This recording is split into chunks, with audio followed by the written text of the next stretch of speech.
Muy buenos días, amados hermanos, amigos y familia. Nuestro Padre Celestial, nuestro Dios, nuestro Creador, cumpliendo sus propósitos, hoy nos da vida. Bendito sea nuestro Dios que nos concede esta gracia de estar dando inicio a un nuevo día. Buenos días con todos ustedes, amigos, hermanos, familia. ¿Qué les parece si compartimos el devocional de hoy? Hoy nos toca leer Génesis capítulo 43, capítulo 44 y capítulo 45. Nos detenemos en el capítulo 43 y uno de los versos resaltantes nos parece el verso 14. Dice así: Y el Dios omnipotente os dé misericordia delante de aquel varón, y os suelte al otro vuestro hermano, y a este Benjamín. Y si he de ser privado de mis hijos, séalo. Los hermanos habían llegado después de comprar y de tener algunos problemas, habían llegado a su casa en Canaán, habían estado en Egipto, donde José era el segundo después de Faraón, del rey Faraón, aunque José era el que administraba todo lo que era Egipto. ¿Y qué es lo que pasó? Los hermanos no lo habían reconocido a José. José sí había reconocido a sus hermanos, no se había dado a conocer, pero sabían que eran sus hermanos, conocían que eran sus hermanos. Cuando ellos llegan, le dicen a su padre que aquel varón les ha dicho que son espías, y la única forma de demostrar que no son espías es demostrando lo que ellos habían dicho, que tienen un hermano menor y que ellos lleven a su hermano menor. Jacob no había estado dispuesto a eso, y sin embargo la comida que habían llevado se acabó y ahora tienen que ir nuevamente.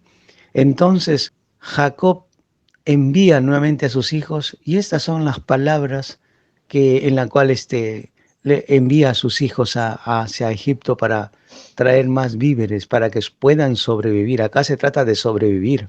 Dice el verso 14 del capítulo 43, y el Dios omnipotente os dé misericordia. O sea, le envía, pero bajo esa premisa, ¿no?, de un Dios omnipotente, de un Dios que está por encima de todo. El Dios omnipotente os dé misericordia. O sea, le envía a sus hijos a traer más, y envía a Benjamín, su último hijo, pero con esa premisa, cubierto bajo ese Dios omnipotente. Les dice a él que les dé misericordia a ese Dios omnipotente a ellos, delante de aquel varón. Cuando dice de aquel varón se refiere a José. Jacob mismo no sabe qué es José. Él sabe que sí, ese varón es el poderoso en la tierra de Egipto, pero que se encomienda a Dios. Aquí el poderoso es Dios, el omnipotente, el que todo lo puede es Dios, y que Él dé misericordia a sus hijos que están yendo a buscar más comida para sobrevivir, más alimento para sobrevivir, delante de aquel varón, y le suelte al otro vuestro hermano. Simeón estaba preso, había sido apresado porque ellos tenían que regresar y demostrar que no son espías y que era verdad lo que habían dicho, que tienen un hermano menor. Por eso había quedado preso su hermano Simeón. Y os suelte al otro vuestro hermano, ¿no?, a Simeón. Y a este Benjamín, que era el único hijo que tenía, el último hijo que tenía, y a este hijo Benjamín dice: y si he de ser privado de mis hijos, séalo. Y cuando dice de mis hijos, se refiere a José, que aparentemente ya lo había perdido, que siempre estaba con la esperanza que de repente aparece, pero habían pasado tantos años, y ¿qué va a hacer ahora? Él parece que estaba viviendo con esos recuerdos, y por eso dice que si sea privado de mis hijos, séalo. Y se refiere a José y a Benjamín, que eran los hijos que le había dado Raquel, la mujer amada, los únicos hijos.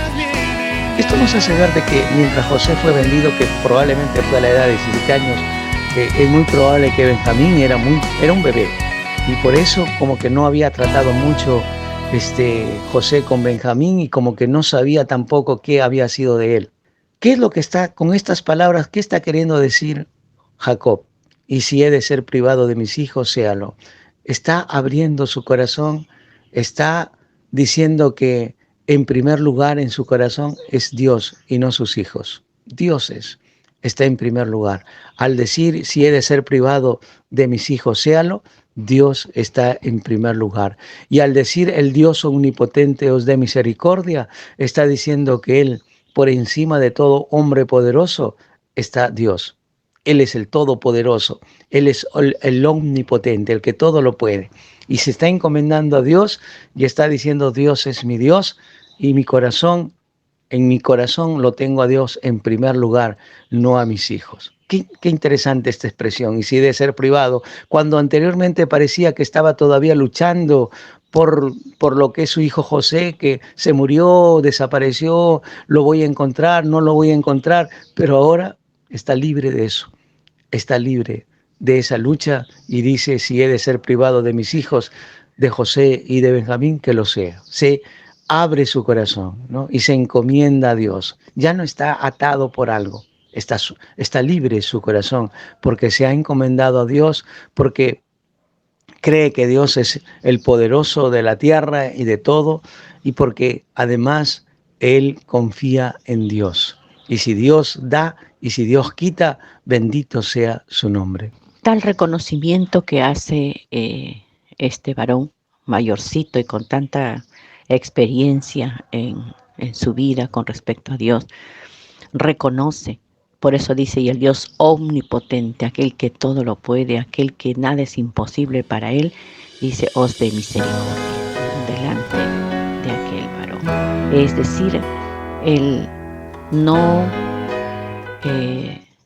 llenó su corazón de esa tristeza a tal punto de no entender quién está llevando la historia de sus vidas.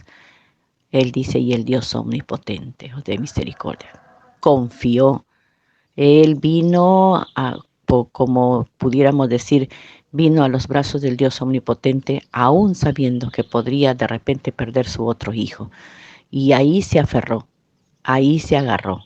Y eso nos hace pensar, cualquier dificultad o cualquier situación que rodee nuestra vida, reconocer al Dios omnipotente, a ese Dios que todo lo puede.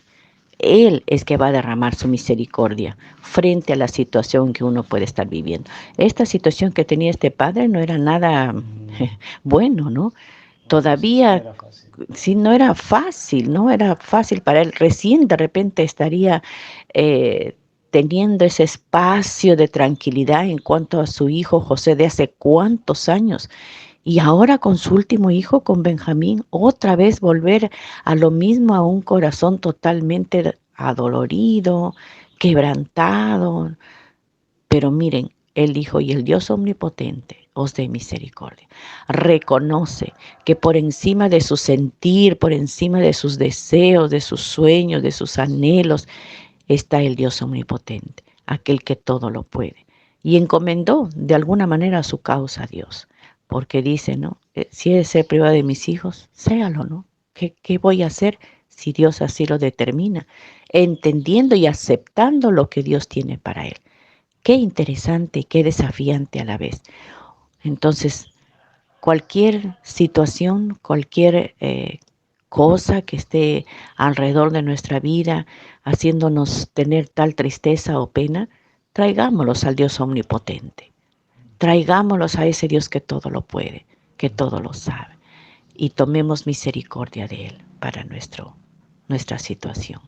Amado Padre, amado Dios, qué bueno eres, Señor, porque al mirar esta parte de tu palabra, vemos a un hombre mayor, Señor, que tiene varios hijos, pero había tomado tal aprecio a estos dos, tanto a José como a Benjamín, y justamente se pone, Señor, en una situación muy difícil con respecto a estos dos hijos. Pero, Señor, él, a pesar de un padre tan amoroso para sus hijos, él te mira a ti como el Padre omnipotente, como el Dios omnipotente, como aquel que puede derramar misericordia delante de él por su situación que vive. Y él lo reconoce, Señor, y eso es bueno. Porque cuando uno no reconoce que tú eres un Dios omnipotente, se ensimisma en su situación, en su problema, y no mira a ese Dios omnipotente que puede derramar su misericordia en la situación que uno se está viviendo. Señor, en esta mañana nos animas a venir a ti y mirarte como el Dios todopoderoso, como ese Dios omnipotente, como está escrito aquí en tu palabra. De mirar que ese poder que tú tienes ante cualquier situación, tú puedes responder con misericordia. Señor, muchas gracias. Esto nos anima, Señor, que en este día lo que pueda venir a nuestra vida, o si ya se está viviendo una situación difícil, hay que pensar que tú eres el Dios omnipotente y que tienes misericordia para nosotros. No solo pensar, reconocerlo y vivirlo y disfrutarlo, Señor. Gracias, Padre. Gracias, Señor. Bueno eres, amado Dios. Ayúdanos a creerte. Ayúdanos, Señor, en nuestra fe. Ayúdanos, Padre, a poder depositar en ti, Señor, nuestra situación y esperar en ti, Padre, y vivir reconociendo tu poder. Muchas gracias te damos, Dios Todopoderoso, por concedernos este tiempo, Padre, iniciar un nuevo día. Muchas gracias, Padre. Oramos por tus hijos, por tus hijas, oh Dios, en esta mañana, que esta palabra tuya, oh Dios, quede impregnado en sus corazones, que conozcan, oh Dios, que declaren que están empezando el día, están empezándolo bajo la sombra de ese Dios omnipotente. Que eso sea, oh Dios, su vanguardia, de tus hijos, de tus hijas, Padre, que al ir a trabajar, oh Dios, al iniciar el trabajo, oh Dios, conozcan esto, asimilen esta palabra, oh Dios. Están bajo la sombra del Dios omnipotente. Señor, que esto sea para fortalecer los corazones, aún, Padre, de aquellos que de repente no salen a trabajar por motivos de salud, están postrados en casa, en cama. Oh Dios, que esta palabra, oh Dios, llene sus corazones, porque están bajo un Dios omnipotente, oh Dios. Y que las misericordias de este Dios omnipotente son para siempre, son eternas, oh Dios. Que esto llene el corazón de tus hijos, de tus hijas en este día, Padre. Oramos también en el nombre de Jesús, que seas tú trayendo también misericordia sobre esta ciudad, Padre. Oramos, Señor, para que tú sigas haciendo la obra de salvación en esta ciudad. Sigue usando a tus hijos, a tus hijas. Oh Dios, sigue usando a tu iglesia. Oh Dios, para que esta ciudad siga siendo, Padre, salva de la maldad y de la condenación, oh Dios, que ha caído sobre todas estas personas por cuanto, oh Dios, han pecado contra ti. Han pecado, oh Dios, unos contra otros. Por eso te rogamos, Padre, que tu salvación en Cristo, oh Dios, les alcance a las personas de esta ciudad. Gracias, Padre. A ti te damos toda la gloria y toda la honra y nos encomendamos en tus manos, Padre, y que tus misericordias nos guarden en este día. En el nombre de Jesús, oramos así, Padre. Amén. Una vez más, queridos amigos, familia, hermanos, a recordarles la importancia de la lectura de la palabra. Como ustedes se dan cuenta, siempre hay bendiciones para nuestra vida, así que les animamos a leer la palabra junto con nosotros para que a fin de año podamos leer toda la Biblia. Y ustedes saben ya cuál es el método, les hacemos recordar, ese método es 3 capítulos del Antiguo Testamento durante la semana de lunes a sábado y el domingo el Nuevo Testamento 5 capítulos. Y no solamente se trata de lectura, sino un capítulo tomamos para poder leer y estudiar y lo que el Señor nos hable guardar en nuestro corazón. Así que les animamos a leer